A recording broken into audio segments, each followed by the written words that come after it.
வீடியோவில் சுதந்திர போராட்ட வீரரும் இந்திய கம்யூனிஸ்ட் கட்சியின் மூத்த தலைவருமான மறைந்த ஐயா நல்லக்கண்ணு அவர்களோட ஹிஸ்டரியை தான் பார்க்க போகிறோம்.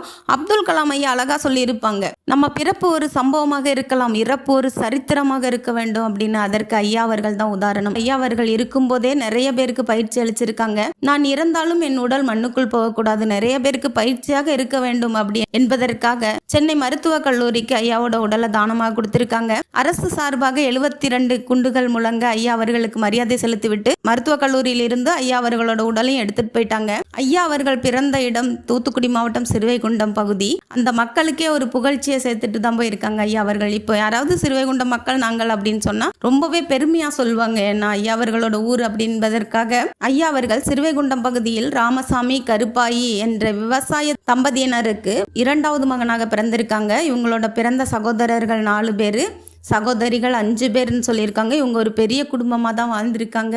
ஐயாவோட நற்செயல்லாம் சிறு வயதிலிருந்தே தொடங்கி இருக்கு. நிறைய இருக்கு சொல்றதுக்கு. நெக்ஸ்ட் வீடியோவில் சொல்றோம், ஃபாலோ பண்ணிக்கோங்க.